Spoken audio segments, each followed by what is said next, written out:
안녕하세요. 여러분의 북한 길라잡이 김흥광입니다. 북한에서 들어온 긴급 뉴스입니다. 10월 20일경 평양에서 100억 원대 규모의 가짜 중앙은행 돈표를 찍어서 유통시킨 이 사건이 뒤늦게 적발되었습니다. 이에 북한은 중앙은행 돈표 사용을 전면 중단시키고 가짜 중앙은행 돈표들을 해소하는 한편 평양의 위조 은행권 범죄 조직 이거 뿌리채 들춰내기 위한 그런 수사를 전국적으로 확대해 가고 있습니다. 과거에도 북한에서는 개인들이 달러를 프린트하거나 중국산 이 위조 달러를 유통시키다 적발된 사례는 있었지만 이번 사건처럼 북한 지폐나 은행권을 위조한 이런 대형 범죄는 처음인 것으로 알고 있습니다. 처음 액수로 보나 또 위조된 돈표를 유통시키는 수법에 있어서 가히 역대급 가장 크고 첫 조직화된 범죄라고 아우성을 치고 있습니다.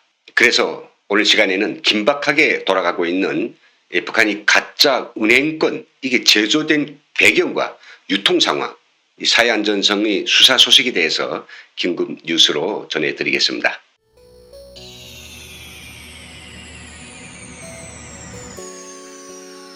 이번에 적발된 대규모 가짜 은행권은 북한 돈, 즉 지폐가 아니고요.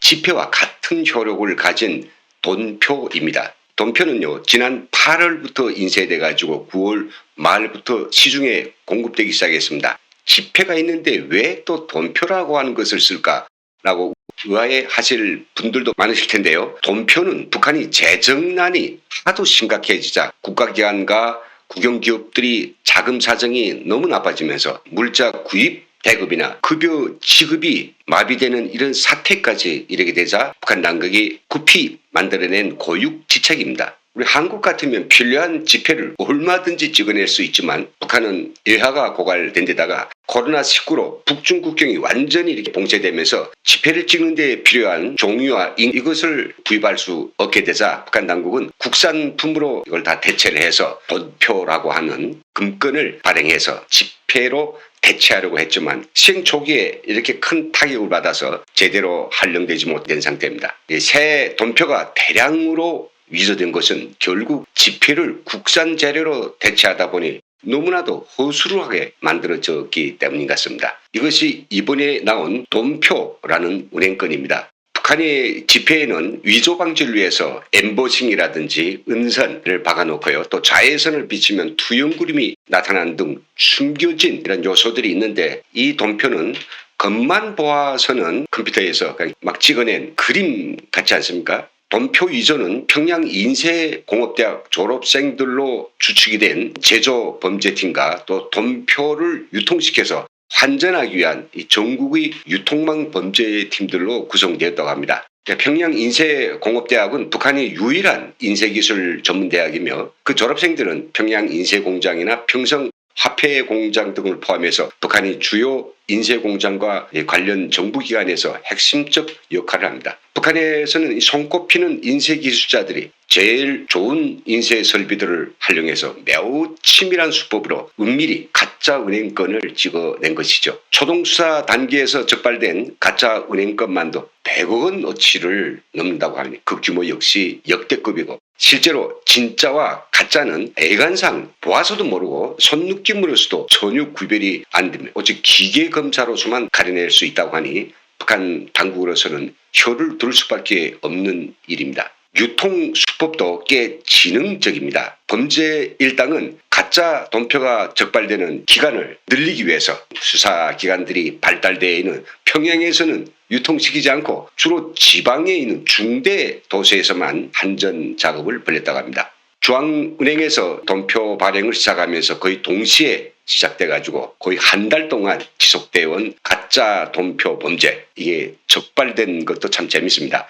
범죄 조직 내부에서는 이익 배당을 놓고 멤버들이 갈등이 생겼고 이에 불만을 품은 한 내부자가 안전부에 자백하는 바람에 그나마 조기에 적발되기도 합니다. 가짜 은행권 전국 수사를 위해서 긴급히 중앙수사 그룹반을 조직한 사회안전성은 가짜 은행권과 관련된 이 범죄 조직들의 핵심 그리고 그 제조팀과 유동팀 관련자들을 일체히 체포하고 가짜 돈표가 어디서 누가 또 어떻게 디자인하고 인쇄를 했는지 가짜 돈표 인쇄에 활용된 평양시내 주요 인쇄공장 내 협조자들 그리고 지방별로 유통책과 그 동업자들을 모두 체포하고 있다고 합니다. 인쇄된 가짜 돈표는 적발을 고려해서 평양시 여러 곳에 나뉘어 보관되어 있는데요. 글쎄 중앙당 차고에서 가짜 돈표 꾸레미를 찾아냈다고 합니다. 한편 가짜 돈표가 적발되자 김여정에게서 엄청난 질책을 받은 중앙당 경제부와 내각은 피해를 최소한 줄이기 위한 대책을 신속히 취하고 있습니다. 그런 가운데 중앙은행은요 10월 25일자로 돈표 거래를 전면 중단시켰습니다. 또 전국적으로 공장기업소 동인민반에서는 주민들을 모아놓고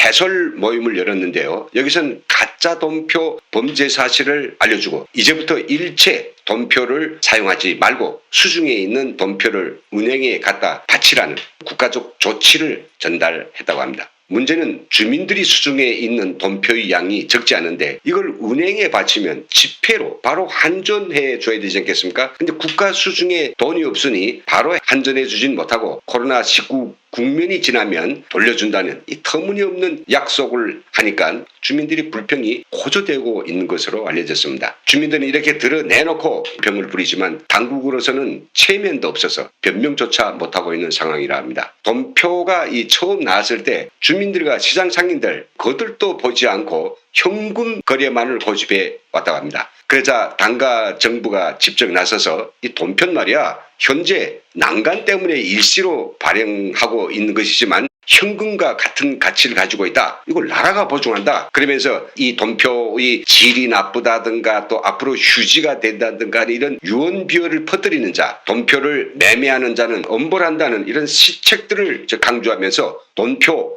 이 사용을 독려했다가 이제 막상 일을 터지니 남몰라라 아무런 책임도 질 수 없는 그런 상황이 되었기에 거기에 더 북한 주민들이 화가 났다고 합니다. 아마 기억하실 분들이 계실지 모르겠는데요. 2009년 11월 30일 북한이 기습적으로 화폐 개혁을 단행했을 때 이 손에 든 자신들이 생명줄 당치 않는 구실로 다 빼앗으려고 하자 전국적인 폭동이 일 정도로 주민 불안이 고조되었습니다. 결국 김정일은 당 경제부장이었던 박남기를 처형하고 나서야 주민 불만을 다소 잠재울 수 있었습니다. 이번 일도 누군가는 몇 명이 목이 날아가야 할 정도로 매우 심각합니다. 이번 가짜 돈표 범죄는 북한 경제와 주민 생활에 아주 심각한 영향을 미치고 있습니다. 중앙은행이 기업들의 지폐 대신 지급하던 돈표 공급이 이제 전면 중단되면서 거래가 꽉 막힌 기업들과 기관들은 그야말로 난리가 났습니다. 북중 무역 창구가 꽉 막히면서 그나마 시장에서 돈표 거래를 해서 원부자재를 구입하고 또 생산물을 처리하면서 간신히 버티던 공장 기업손들 완전히 도산이 나게 생겼습니다. 물건을 만들지 못하고 팔리지 않으니 시장의 기능이 완전히 죽어버리는 겁니다. 기업 간 물자 유통이 저조해서 결제도 제대로 이루어지지 않는 변이 생겼습니다. 주민들이 입은 그 타격도 어마어마합니다. 과도한 코로나 대책으로 사람과 물건, 이동과 유통을 아주 고강도로 제한해 왔기 때문에 주민들은 현금 수입이 극도로 줄어들어서 구매력이 바닥을 치고 있습니다. 그러니 주민들이 수중에 남은 것 이건 딱 장사 미천뿐인데 이것마저도 가짜 돈표라니 이것마저도 지금 가짜 돈표로 다 떼우게 됐으니 벌써부터 현금을 주고 돈표를 싸게 샀던 암거래 장사꾼들을 찾아가서 돈을 돌려받기 위해서 싸움이 벌어지고 그 과정에 주민들에게 맞아 죽고 더 이상 살 길이 막히면서 극단적 선택을 하는 사람들도 생겨나기 시작했다고 합니다. 돈표 때문에 그나마 생기가 돌던 시장엔 사람들이 발길이 끊기면서 상인들과 주민들은 국가도 믿을 수 없는 이 지금 상황에서 지폐도 언제 휴지가 될지 모른다. 이런 위기의식 속에서 북한 지폐를 중국 인민표와 달러로 바꾸느라고 다들 정신이 하나도 없다고 전해왔습니다. 역대급 가짜 돈표가 터져 나오면서 북한 당국이 죽어가는 경제를 돌리기 위한 고육지책으로서 내놓은 돈표 사용을 완전히 중지할지 아니면 보강 대책을 세워서 계속 사용할지 기추가 궁금해집니다. 여기서 마치겠습니다.